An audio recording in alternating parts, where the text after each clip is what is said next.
one lick bad day. Okay, like that? Yeah. Yeah, well, the guy I'm going to tell you about has a really bad day. In fact, it's the same guy that we talked about yesterday. Remember the whole ravine and the birds feeding Elijah? Well, Elijah was a prophet of God. And he was a prophet of God at a time in Israel's history where it was really difficult to be a prophet of God. You see, the king and queen of Israel, they turned away from God.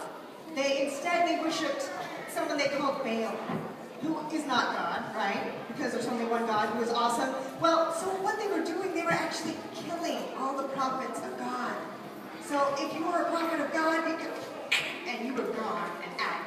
So Elijah was a prophet of God, and he was in hiding for a while, and then this story actually takes place in 1 Kings chapter 19. I'm not making it up, it actually is in the Bible, it really happened. But so in 1 Kings chapter 19, Elijah had just had this really cool confrontation with like the prophets of Baal, and there was a fire from heaven. It was really awesome. That was chapter 18. You can read about it later. But then after it, that just moved him right up to the top of the most wanted list. So the king and queen, they're like, ooh, Elijah, we are coming after you. In fact, the queen, her name was Jezebel, she said, you know what? I don't even care what happens to me. You are going down. Just like that. She can put her foot up at the end. Down. Anyway, so Elijah got scared. And he ran. He didn't just run, but he ran. He ran to the wilderness, and he was like scared and running, and he got out into the like middle of nowhere. That's what the wilderness is, in case you're wondering. He found a shrubbery, because there's not a lot of trees in the wilderness, sits under it, and he actually says, I have had enough! I am tired of this!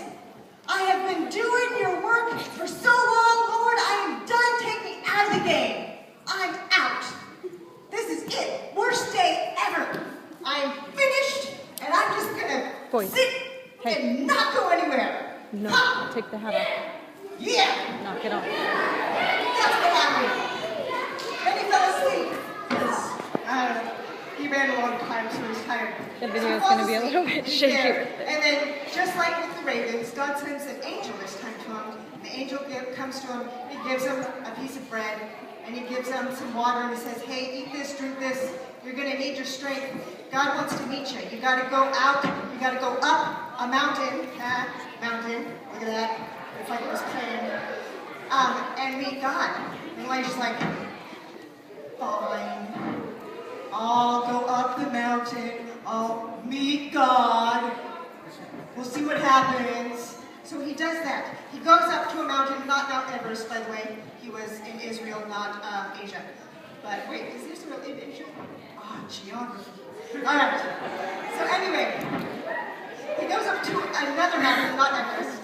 And he gets up there, he finds a cave, he sits down in the cave, and he waits. And then all of a sudden, there was a mighty wind.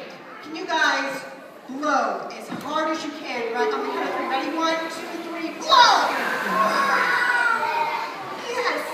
It was a crazy strong wind. In fact, the Bible says that this wind was so strong that it like broke rocks in half and it like crumbled the side of the mountain. That's how strong the wind was. And so Elijah's like hiding in the cave going, what is this crazy wind? This is nuts. But guess what? God was not in that wind. But then after the wind was done, there was a mighty earthquake. Do you guys know what an earthquake is? It's when the ground shakes. It like kind of makes a noise like thunder, and then the ground shakes. So can you all on your legs do this? Kind of like a drum roll? And then we'll shake it around like an earthquake.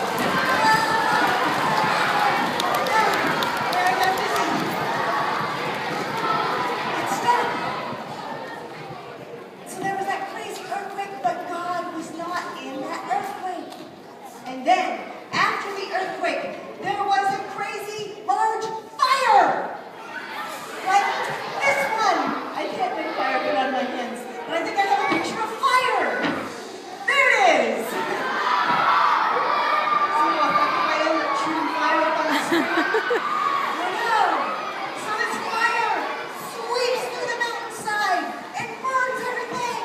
And it's scary. And Elijah like grabs his head with this like stuff. I don't know what they wore, whatever, a raging, and the fire passes by, and it comes and goes, and God, he wasn't in the fire either. Elijah's like, what is going on? I'm here to meet God. So that after the wind, after the earthquake, after the fire, next comes a gentle breeze. And on this gentle breeze, there's a still small voice. And Elijah recognized it. And he unwraps his head, and he runs out of the cage. He goes, God, is that you? And God's like, Elijah, what's going on? What are you doing? And this is the best part. Because this now, it's just God and Elijah talking. It's God comforting Elijah by just listening to him. And Elijah's like, I've had such a bad day, God. You have no idea. I've been doing your work. I've been telling people about you. I've been preaching about your kingdom. And now they just want to kill me more. It's scary. The king and queen are corrupt. Most of the people are corrupt. They worship other gods. They don't worship you. And it's really hard. And I'm really tired. And I'm getting older. And all the other prophets have to be in hiding, so I don't even have any friends. So it's lonely. I'm tired. And I don't want to do it. God tells Elijah, he says, hey, I understand. But I got a plan. See, I can see the big picture. And you're going to have to go back. But this is what you're going to do. You're going to go back. You're going to anoint a new king over Israel, not the bad one. And you're going to meet this guy. His name is Elisha. He's going to be your new BFF. That's not really what they call it. But he's going to be another prophet. And my spirit's going to pour out on him. And you're going to be able to teamwork and do this together. And then he's going to take over for you for when you retire / go into heaven on a fiery chariot. So he gave him a friend. He gave him a new king. He gave him a purpose. And Elijah was comforted from that. So earlier, I know I asked you guys about if you had a bad day. And we talked about ice cream spilling and that being a bad day. But sometimes we have bad days that lead into bad weeks, that lead into bad months and bad years, and just bad times, because there's stuff that happens that is out of our control. Sometimes other kids at school say mean words that hurt us and make us sad. Sometimes there's people fighting in our lives that makes us sad. Sometimes we're lonely because we lose friends or they move away. Sometimes we get hurt. There's just stuff that happens, and we need that comfort to feel better, right? Because God has the power to. Right. So, it's not always, sometimes it'll be a still small voice from God. But other times, God puts people in our lives that can comfort us also. Parents, grandparents, friends, neighbors, someone with, that can make us chicken soup with alphabet letters in it. Someone that can help, just talk to us or just listen even. So today you're going to go to your small groups later and you're going to talk about ways that God has comforted you or the ways that you feel comforted. So be thinking about different ways that you feel comforted.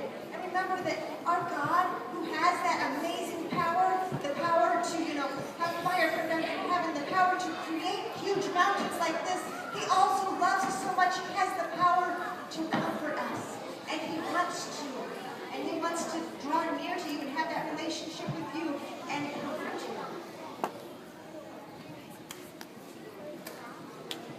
We're so blessed to have a God like that. That's powerful. It's that powerful. That wants to comfort us. So, remind me again that God has the power to what?